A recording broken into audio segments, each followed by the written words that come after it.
Welcome back to the channel, citizens. The Resource Drive event is here. In this event, you'll be doing contracts for the four major corporations of Stanton, Hurston Dynamics, Crusader, ArcCorp, and Microtech, who are competing for lucrative UEE contracts to gather supplies to address the regen crisis. Players can choose to support their favorite corporation by collecting and delivering resources, earning a variety of exclusive rewards themed around the different corporations. All of the commodities relevant to this event, including tungsten, copper, and corundum, have been removed from admin terminals and other store kiosk locations around the verse. This means you cannot purchase them and must acquire them through one of the event's missions. And here's a few key things you'll need to know before we proceed. First up is how you track progress. Your personal progress can be tracked via the Second Life Resource Drive journal entry in your MobiGlass. There are 65 hangar attributed rewards available distributed across 5 tiers. And on top of this, the corporation that receives the most SU of resources by the end of the event will win the UEE contract.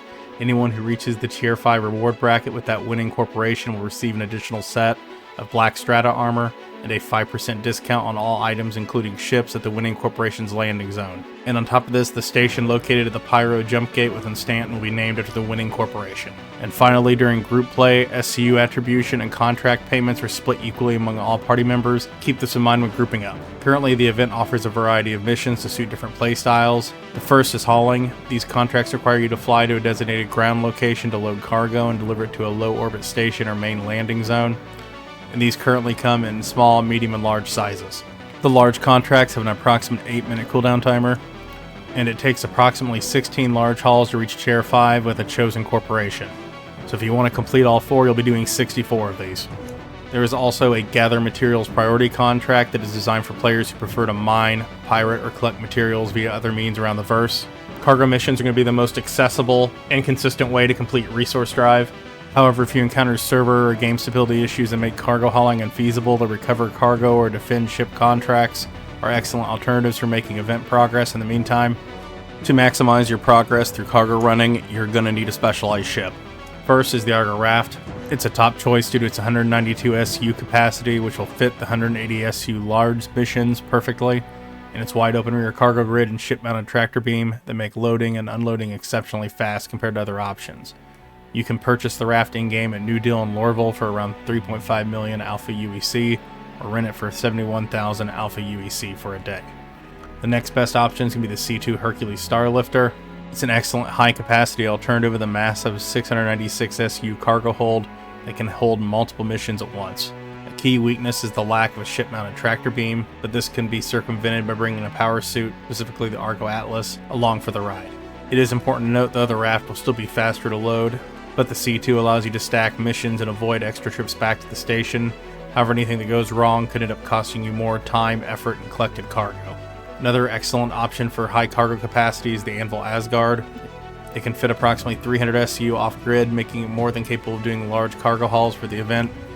It's also armed well enough to do some of the combat-focused event missions, making it the most flexible of the three. And with all of these options besides the raft, you should be running an Argo Atlas as well as a max lift tractor beam in your loadout. To be safe, I would go ahead and bring along a handheld tractor beam as well. Probably wouldn't hurt to bring a few drinks also. You can get the Argo Atlas for 75,600 Alpha UEC from New Deal at Lorville, the primary landing zone of Hurston. The Argo Atlas is advised because it moves boxes faster and snaps them to the grid differently from all other options, which cuts down your loading time significantly.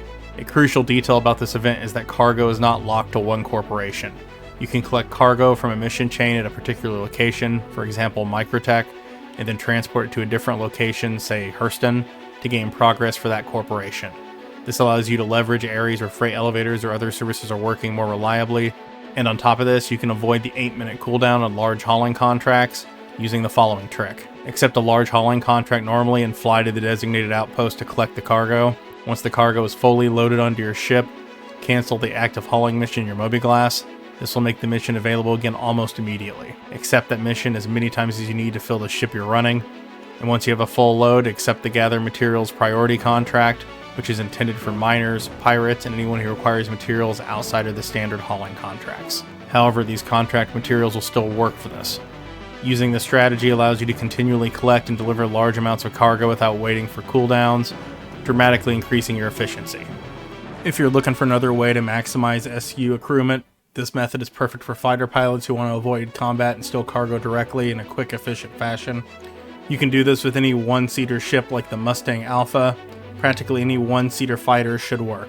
From here, you're going to take a recover large shipment contract from any of the 4 corporations. These missions target either a Caterpillar or a C2 filled with cargo, but what you'll be doing is simply jumping into the ship and taking it, while enemy combatants are nearby. Once you arrive at the location, fly at high speed toward the target ship. While maintaining speed, eject out of your fighter near the ship you're attempting to recover. Quickly get inside the stolen ship, power up the shields, and quickly quantum travel to escape the area. Then fly to your drop-off location and park the recovered ship. To save time, position the ship that you're landing so that it's away from the center of the landing area.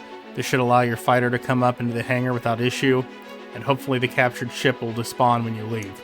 Now use your tractor beam to remove the cargo as usual and place it on the freight elevator. Now claim your one-seater fighter from the ASOP terminal like normal and accept another recover a large shipment contract. However, as mentioned, be aware that ships you bring back may not be cleared from your hangar when you leave, and you may have to manually remove them. I recommend before calling your fighter simply driving the ships back out of your hangar and then backspacing, just to be sure that the hangar is clear. However, before doing this, do make sure you set your spawn to the station you're operating out of. I have one more unique way to get through Resource Drive. This method is going to be the quickest and most effective, but this does require you to have access to a heavy-duty capital ship like the Polaris or an Idris. Their heavy shielding, health, and PDC defense turrets allow you to simply fight off enemy forces automatically. You're going to be taking a recover large shipment mission just like before while inside the ship, and you're going to fly your capital ship right next to the cargo ship you're recovering cargo from. Your ship's going to be capable of withstanding enemy fire and able to push off most of the attacks with the turrets. You won't have to fight anything off, the ship will automatically do it for you. Open up the Polaris or Idris so that you can access the cargo area, and begin stripping the cargo out of the C2 or Caterpillar you ran up on. I would also advise maximizing power to shields and weapons. This will give you the highest amount of survivability possible in either ship. Once you've collected everything, you're going to have to head down to the main landing zone, whichever location you're at, as you will need to unload all the cargo in an extra large hangar. The low orbit stations won't work for this. This will make the entire recovery process safer and much faster than the previous options, largely because you never have to step foot on the cargo ship you're recovering materials from, which prevents the enemy AI from ever targeting it. And so there you have it.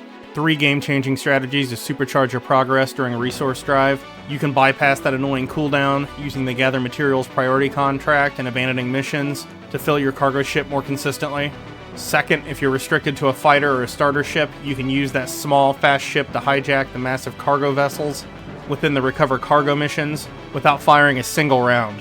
Just eject, board, and fly away with a valuable Caterpillar or C2, and if you want, you can keep using that ship going forward to do other missions. And finally, if you have access to a Polaris or Idris, you can use its automated defenses to pull cargo right out of the combat zone. Combine these with the ability to move cargo between corporate faction missions. Even with freight elevator issues, you should have a fighting chance to finish Resource Drive. Now I want to hear from you.